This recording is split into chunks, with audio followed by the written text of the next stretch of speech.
Our guest is a nurse practitioner that specializes in aesthetics and health and wellness.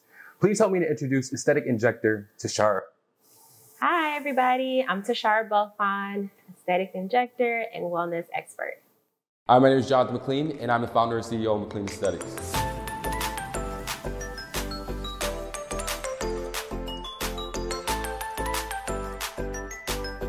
Welcome to the dark side. Let's go.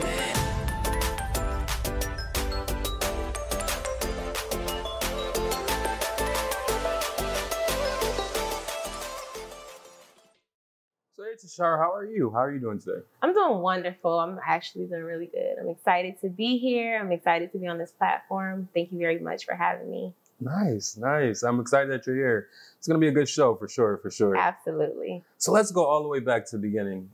What made you want to become a nurse practitioner? So when I first started on my nursing journey, I had no idea about what a nurse practitioner was. So I grew up in Miami and we were really exposed to just like the traditional blue collar types of jobs. So you wanted to be a teacher, you wanted to be a nurse, you wanted to be a police officer. And that's kind of like what we knew. So I know I love helping people. Like I've always been that girl. So like I just enjoy, I'm the girl outside. Like you fall off your bike, like I'm with the peroxide because I just want to help you and I want to see it bubble too. So I was always that girl, and like that passion for caring for people really, put me into the path of nursing. Once I got into nursing, I got exposed to like, there's a real world. Like there's a whole other world once you get into nursing. And being in the hospital, always working in acute care and like trauma facilities, we were introduced to these nurse practitioners and we're like, wow, what is that? Like they function like the doctor, they look like the doctor, but then they're a nurse like us. So that really intrigued me. And I just knew that that was the path for me. I knew I wanted to be some sort of clinician, and I knew I wanted to always elevate my career. And nursing was a beautiful start for me, but I'm very ambitious and I'm always looking for the next challenge. And I knew that nurse practitioner was the perfect, bridge for me to bridge my nursing path with ultimately what I want to do, which is, servicing people. Nice, nice. Yeah, it does take I want to say an extra strength to really go back and go get your master's after you're already like, and making money and going to school and already a nurse. Yep. Why aesthetics?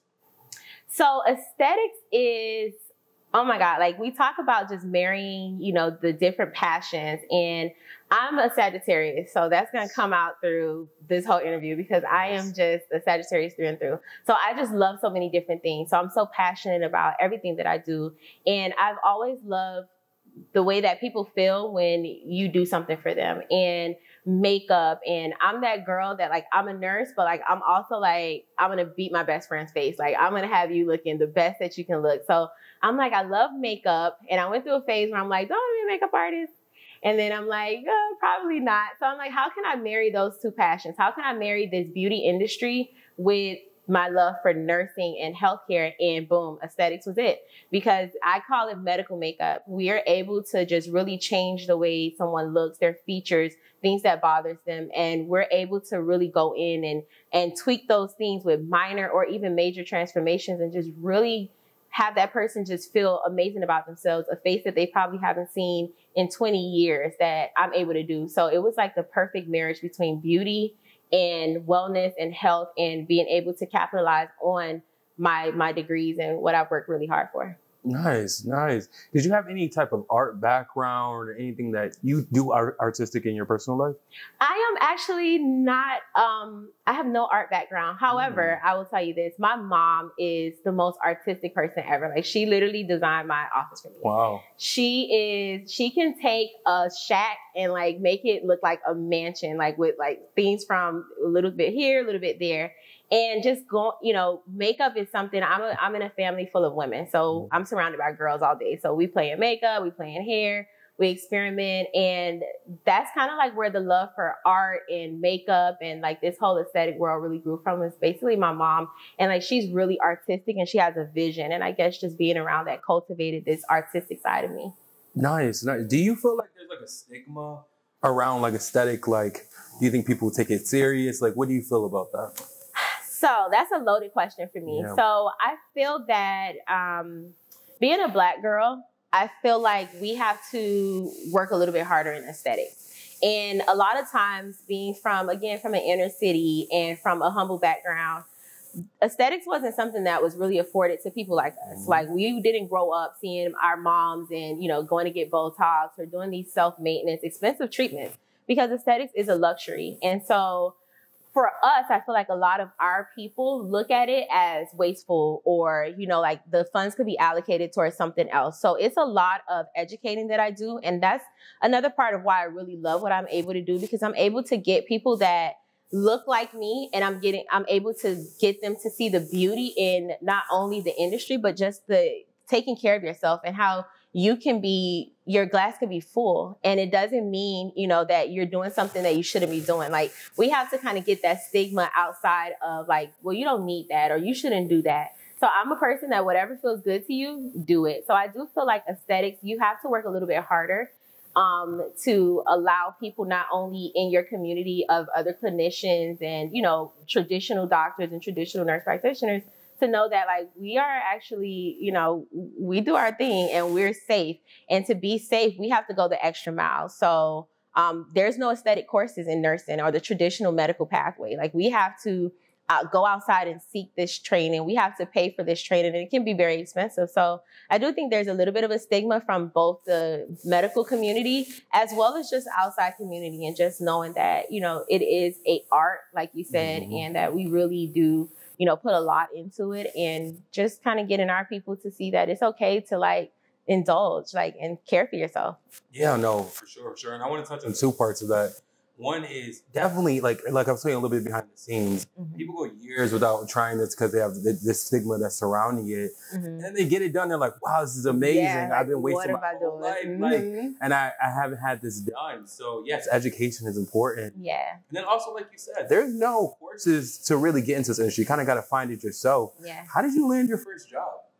So, funny story. So my first nurse practitioner position, I was a primary care NP. Nice. And I actually worked in the same office as a student. So I interned. I specifically sought out an opportunity that I knew I wanted to grow. I'm really big on kind of learning certain things. And really, when I went into being a nurse practitioner, I really didn't know that I wanted to specifically go into aesthetics. I knew I wanted to be a nurse practitioner. And my first job after I graduated, I'm like, all right, I'm going to like do Botox classes because that just looks so dope. And I want to do that. I want to be a part of that. And my first, I guess, opportunity came to me in a different kind of way. So my first boss, she was like, that's great. I paid for everything. And the contract, Jonathan was not contracting, okay? Wow. It was like a slap in the face. And so one of my sisters is an attorney, and like we went over the contract, and she's like, we're not doing this. So I actually put it on the back burner for a little bit, and I had all of the certificates. I paid all this money to do these courses, but I knew that it would be something that I just felt in my gut that it would be something that would hold me back if I just jumped on this opportunity because it was there. So I kind of waited, and eventually I just went out on a leap of faith. I talked to my husband, and I'm like, listen, I want to do this, and I want to do medicine my way. So I'm going to do it my way. So my first aesthetic job was in my own building. Wow. Yeah. That's amazing. So how did you feel confident enough to pick up a needle and say, hey, I'm going to try this out? I went to course after course after course. Yeah. I would study. I'm a person that I'm a student of my craft. Yeah. So even as, being an injector with years of experience now, I'm always still studying. I don't watch TV. I watch injectors. I study the craft. I'm studying techniques. I want to stay up to date on what's happening. I want to go to conferences. So it was very, very intimidating in the beginning, but I've always been a person with my hands. As a nurse, I'm a PICC line trained nurse. So basically, I was that nurse that comes and inserts a needle in your arm and I thread it to your heart. So I knew that I had the skill and the dexterity to do aesthetics because that is a field that is very little PICC nurses, and we have to be amazing, impeccable with our hands because of that type of procedure. So I knew it was something that I would be able to, get confident in. I just had to start. And a lot of my career, nurse practitioner, everything was just me forcing myself to just start. Like, that's the first thing. Everything else will kind of come. Yeah, and keep going. Like you said, like learning. Like, you didn't know everything, but you took the time, and you even take the time now to keep learning. Yeah. Always keep learning. Yep. Which is amazing. Absolutely. I love that. Now, Now we're in your med spa right now and it looks amazing. Tell us a little bit about how you started and what were some of the challenges you faced getting into this? Yeah, absolutely. Thank you for saying that. So as a new injector, I tell you that, I kind of hit the ground running. And in the beginning, it's very challenging trying to be a clinician and of course think, clinical and think medicine. And then coming into business is a whole other challenge in itself. Like it's a totally different world. And in school, they don't teach us how to be business owners, how to be quote unquote bosses. And so I just really had to navigate that world on my own.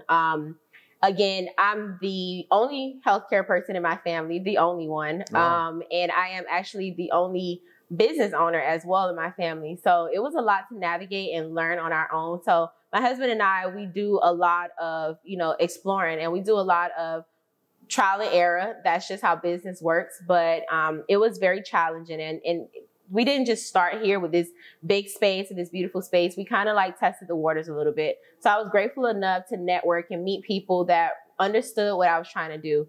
And our first office was actually like 300 square feet in the back of this really, dope yoga and wellness center. And, it really aligned with what I was trying to do. And he really understood, and he gave me an opportunity to grow my clientele and see whether or not this business actually works for me. So I'm really grateful for that. And that's kind of like how we landed here.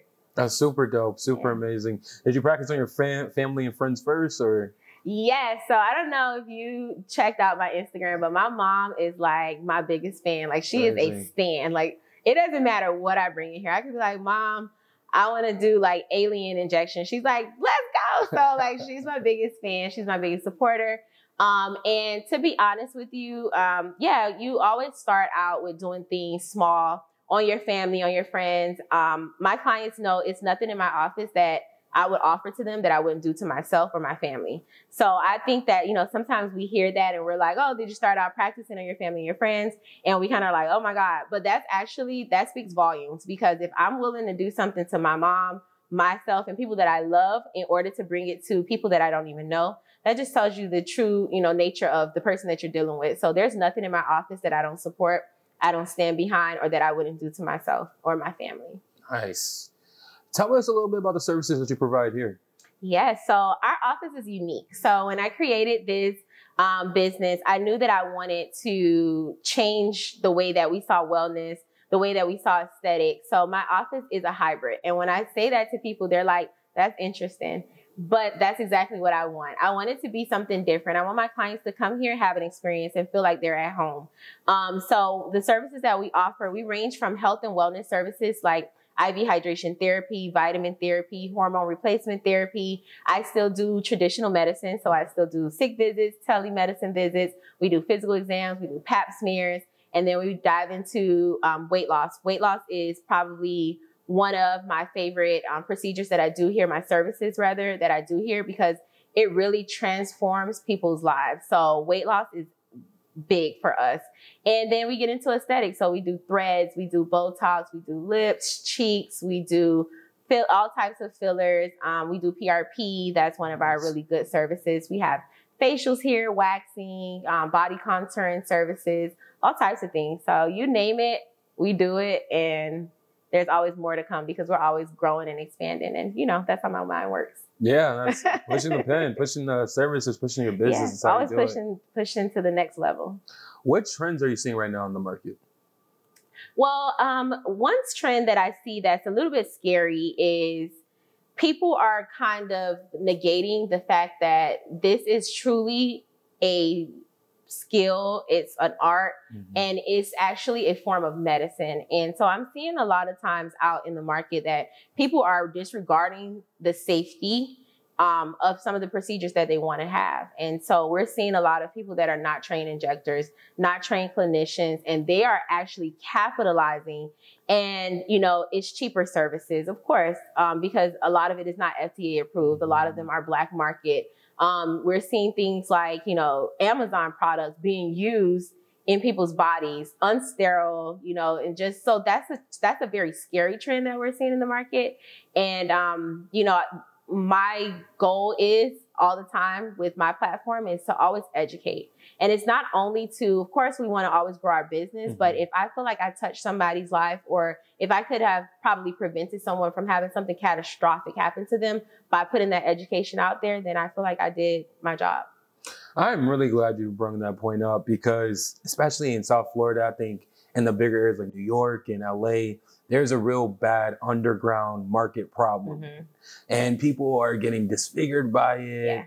And people are trying to save, what, a couple $100. And they don't realize that you guys went to school for years. You put a lot of effort, a lot of money, a lot of things into really safety and protocol. Yeah, absolutely. Now that this is happening in the market, people are kind of, I guess you guys are almost competing with these people. Yeah, absolutely.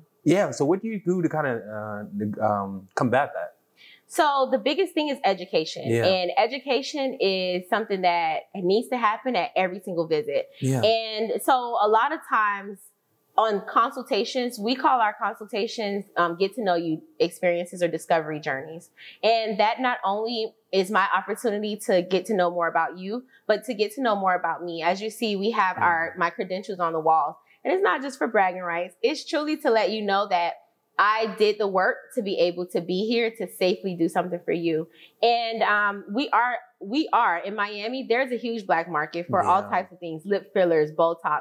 We're always constantly, trying to go against the grain and put that awareness out there. So the only thing that I can tell you is that when we do consultations and I have my patients in front of me or potential clients, we let them know why we do what we do, why our prices are priced at that point. And it's not just to, capitalize on the service, but it's truly because we're putting thousands of dollars of training in. We have to carry malpractice insurance. We had to go to school for years. Like, to be an NP is minimum 8 years to get to this point. So, we want them to see value in not only are you getting a service, but you're getting safety, you're getting expertise. So just really constantly educating our community, educating our potential clients, and just really standing firm in what we believe and what we're offering. Because those people, whether or not, I've seen it so many times, whether or not you believe me now, if for whatever reason you decide to still do it later, my mom always says hindsight is 20/20.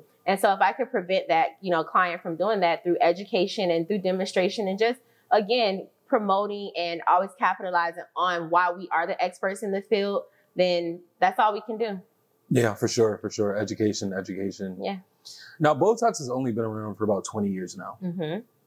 And the market has changed more and more over the time. Yeah. How do you feel about the industry, and where do you think it's kind of headed?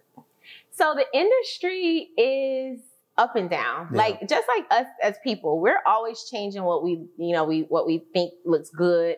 If we look back at some selfies probably from 5 years ago, we're like, oh my God, right? And the way we do our hair and our makeup is always changing and evolving. So when I look at the industry, I look at it like an open book, you know what I mean? And that's what's so important about going to injectors, not only that are experienced, but are always up to date and always learning and trying to figure out what's new and the best techniques for what we're doing. So I've also had on the flip side where we have some clients, that have went to older doctors that don't necessarily stay up to trend. So Botox came out about 20 years ago, right?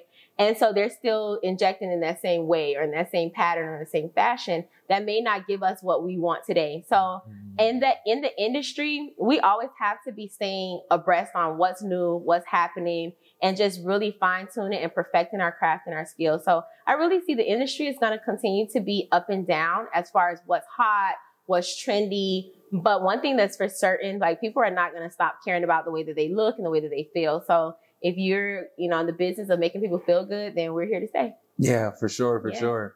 One of the main reasons I got into this business, because I felt as though the provider is almost a brand now. Like, you capitalize on your brand, you can build so many things around you. Yeah. Instead of just being working in a hospital setting or just being a number in some type of health system. Right. How do you feel that has changed? Do you feel as though, like, aesthetic injectors become branding on their own? Do you feel as though it's more marketable? Tell me a little bit about that. Yeah, so, it's a twofold. So traditionally, medicine, I feel like used to be a lot easier because it was just kind of like, you look for a clinician, they fit the bill or the insurance, and, you go there. And I feel like it also, it makes it a little bit harder because it is very competitive. So people are not only looking for your skills, but they're also looking for the personality. They're looking to see, you know, do I like her? Or, you know, I find that people love to see when I post my kids. Like, I think like they love my kids. They know about my life. Like, they love to see date nights. They love to see what I look like outside of my scrubs. And, you know, for a person like me, I'm traditionally a little bit more private. I'm starting to understand that because, again, I like to have my clients be like family to me. So when you're here, like, I'm rocking with you. Whatever we're doing, we're together and we're rocking. So I also feel that it is becoming like a brand because people want to have that closeness with the person that they're servicing. And they do want to have, I don't believe that people want to hop from provider to provider. I feel like they do want longevity with whoever they're with. So it is a market that now not only do I have to learn how to be a business person, I got to learn how to be a TikToker. Like I got to know, you know, have some rhythm, dance and all that good stuff. But I think it's pretty cool. And yeah, it is definitely transforming a lot of people's lives. In a good way. For sure. And social media is almost like a billboard now, right? Yeah. It's like a newspaper, a radio ad. That's Instagram. That's TikTok now. How has that changed your business or kind of pushed you as a provider forward? So I think it allows people to be able to see my personality. So a lot of times, you know, I've always been that girl that's been judged like by my cover. So, you know, people don't really know. When they get to know me, they're like, oh my God, I love you. And so I do think that social media gets to allow us to show that we're just people and that we're average, everyday girls. You know, we love the same things you love. We're passionate. We have families. We have lives. And I think that that is something that allows us to be human.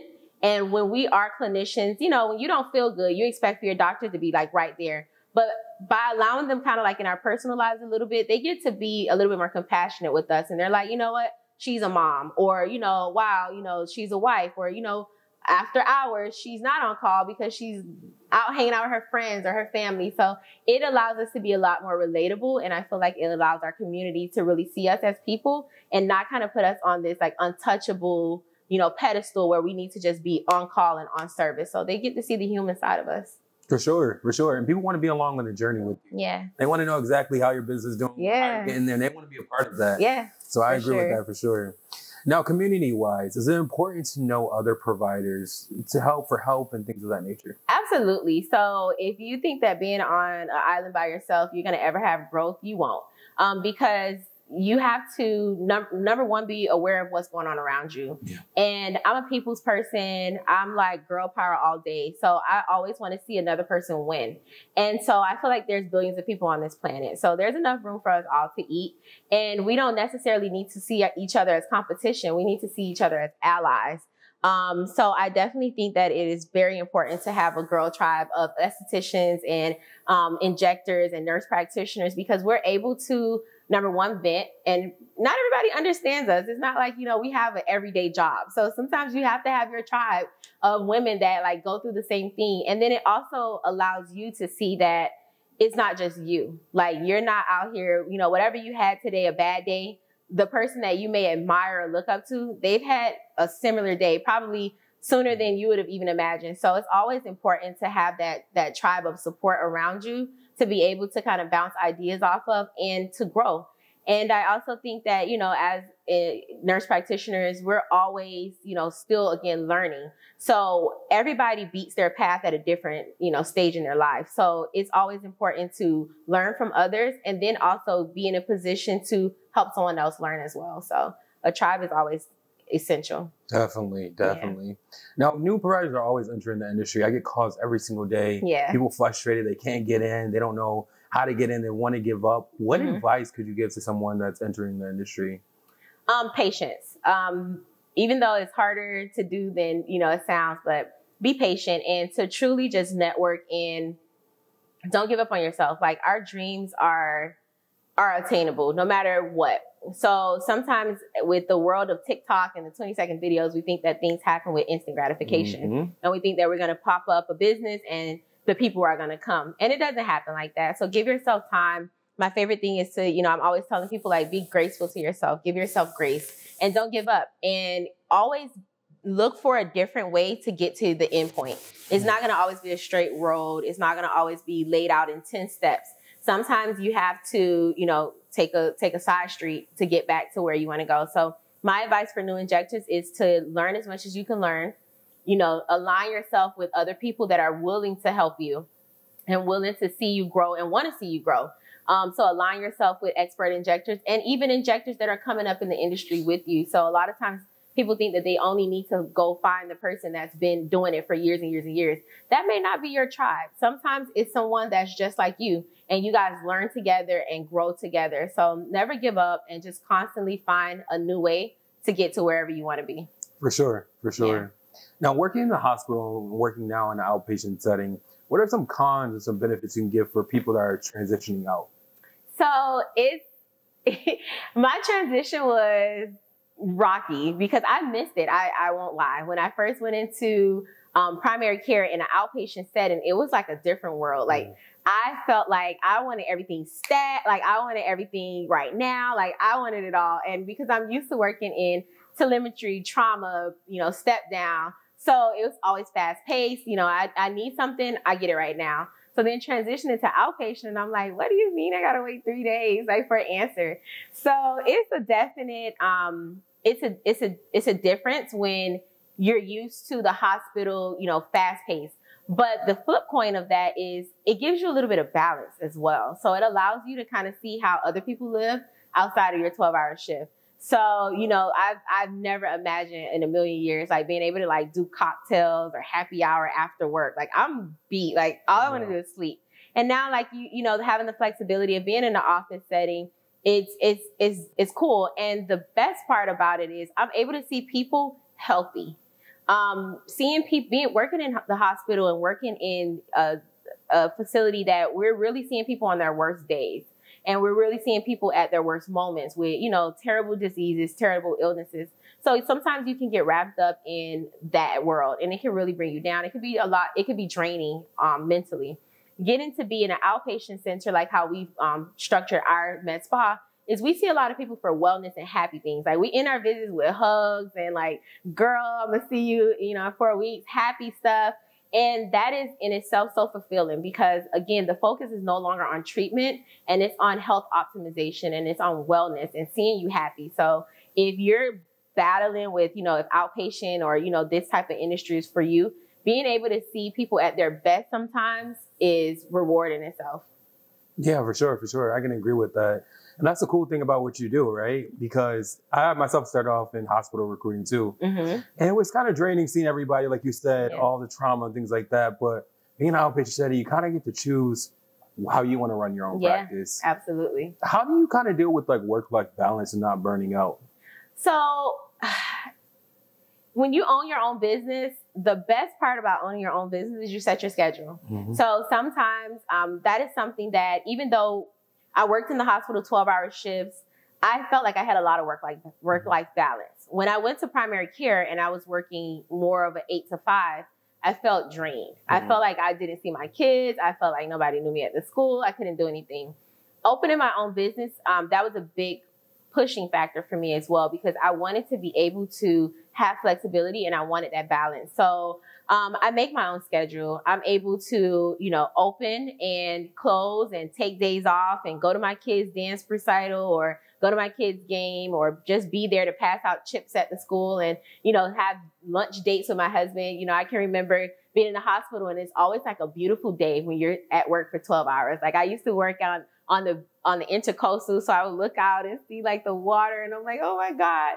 Now I'm able to like go outside and I'm able to run and go get my kid. I'm able to, you know, tell my husband like, let's meet for lunch and, you know, different things like that. So I definitely find it refreshing to have that work-life balance because I'm able to also, sometimes I bring my kids here. Everybody knows my daughter. Everybody knows Lyric. She works this is her business. I'm giving it to her. And that's something that you're not always afforded in a hospital traditional setting because, you know, besides take your child to work day. And that is priceless. That is priceless. For sure, for sure. What are some conferences that you can suggest to new providers or experienced providers that are looking to take their career to the next level? I definitely can say there's so many things that you can do. Something that to start out, it can be expensive and it can be a little bit hard to break into. So when you're a new provider and you're a new injector, getting into this business, align yourself with your network of suppliers. So your Mers, your Allergans, your McKessons, your Galdermas, they have surprisingly so many conferences and calls and, networking opportunities with expert injectors from all over the country. So that is definitely a step that you want to do. You want to establish a really good relationship with some of your reps in the area, because they're going to, tap you into different environments and put you into different rooms and situations. Something that if you've never gotten a chance to do that is definitely should be on every injector's bucket list is a cadaver experience, because that's the ultimate learning experience. I know it can sound a little bit like crazy, doing injections on a dead body, but that is an opportunity where you're able to see everything that you're trying to avoid. You're able to see that in real life. You're able to see the vessels, touch the vessels. You're able to see, fat, and you're able to, measure depth. So that way you can be even more precise. So definitely some of those things. Cadaver courses for sure. Definitely about that. Yeah. So tell us a little bit about someone on social media, anybody on social media, or even anybody in real life. I know I said real life, like social media isn't. Semi-real life. Right. That the people can follow to learn from and to grow from. Yeah. So an injector on the higher level, Dr. Rajani is like, if Dr. Rajani didn't say it, it doesn't exist. Like, I follow him, his YouTube platform. I think he is amazing. His information is so relatable. And I feel like he is titering in a position that a lot of people can't do, where he gives advocacy to injectors as well as education to patients, because a lot of times people see us as we should just do everything perfect. And, when I go there, like, it's going to be a perfect experience. And I love his platform because he really breaks down all the trends, the do's and don'ts, what's normal, what's not normal. So even though you said social media is not like real life, sometimes it can seem like that because we only put out our best content. We only put out, things that are perfect, that we've studied and passed it along to make sure that it gets all the likes and the views. But as being a real person in this industry, you know that everything is not going to be perfect. Every procedure is not going to go as planned. And so I love Dr. Rajani's platform because he really gives it to you the way that it is. And viewers and potential, clients are able to see that as well. And again, humanize their injector and see like, wow, this guy has been doing it for 20 years. He's a doctor. He does all of these things. And he's still telling you like bumps on the lip after injections, they're normal, rub them out, So it just really makes it so relatable. Dr. Tim Pierce, I love his. He is like amazing when it comes to injector safety. He really makes us feel comfortable. So as I told you before, like I study injection techniques. I'm always with an AirPod in my ear listening to Dr. Tim Pierce on whatever he finds that's new. And the reason I really love him too is because he's not US based. He is from the UK. And so a lot of times different countries are a little bit more advanced in things than we are. And we're able to kind of see and compare like our FDA processes, different things out in the market. But at the core of it, we're still just people, no matter where we're from or where we ended up, whether, the UK or USA. And so the anatomy that he breaks down is impeccable, is beautifully executed. I love that. And locally, I can say Get Refreshed. I think that they do an amazing job at like really tapping into the whole TikTok and like that, really fun, vibrant type of office. So I really like those injectors. And of course, I have some of my friends, my close friends that we learn and we bounce things off of as well. Amazing. Yeah. Well, thank you, Tysharra, for sitting down with me, speaking more about the aesthetic industry. Yeah. Tell everybody where they can find you and what you have planned next. Yes. So you can find us. You can follow us at Belfon _Health _Aesthetics. That is our business page, and you can follow me at Nurse Belfon. And in our office, we are always doing different things. We're doing mixers. So I love fall. As you can see, I have pumpkins everywhere. So we're doing our first fall mixer on October 18th from 5:30 to 7:30. And that one is amazing to do if you're interested in weight loss. So our theme is going to be about weight loss, We're adding new services to our weight loss programs. We're actually taking it to the next level. So come stop by, have some cocktails and some hors d'oeuvres, and get to meet me, get to meet my team, and learn about what's new in our office. So it's a great opportunity for existing clients and new potential clients. And a big event that we have that you should definitely stop by to, we have on November 11th, we're having a private dining culinary experience. Wow. We're having a celebrity chef come in. We're going to trick the office out, and we're going to have it super nice, where we're doing, we're going to be cooking steak. We're going to be doing surf and turf. Wow. We have a local business that's going to sponsor all of the tequila. We're doing a tequila library tasting. So we're going to have that sponsored. And it's just going to be a really chill night, like grown and sexy, you know, for everybody. So just make sure you come out. Those are available to purchase. And we're doing an early bird special too. So you can DM us for that. And check us out. We're over here in Cooper City, 9640 Sterling Road, Suite 103 in Cooper City, Florida. And you can always reach me at my website or DM me. I love people, so amazing, amazing. Sounds amazing. Can't miss that. And until next time, bye. Now we're at the point where we ask the expert a question about a candidate that needs some advice. So we have Amanda. She currently lives in the South Florida area, and she really wants to get into aesthetics, but the pay is extremely low, and she's starting off, and the rent is extremely high here. Tell us, what advice would you give Amanda? So Amanda, we've all been there. So starting out, getting into this industry is very expensive, and capital is hard to come by sometimes. So especially as a new business owner. So what I would definitely say is network, align yourself with different people in your community. And the best thing that works is warm interpersonal relationships. So stop by some of your local offices and businesses, spaces that may have like a salon suite, or someone that may be doing something like a wellness studio, that, you know, you tell them what you're doing and maybe you can rent a room from them. And that tends to be a lot cheaper than getting a brick and mortar, which can be, you know, thousands of dollars. So I would definitely say network, go to different events, go around, bring your resume, bring what you can bring to their business, because it always has to make sense for a business owner. So, you know, definitely that's another stream of revenue. It works beautifully. So it's something that you can definitely do. So stop by some of your local businesses that you like how they operate and that you can add value to their business. Amazing, amazing. I definitely agree. Thank you so much. Yeah, absolutely. Good luck, Amanda.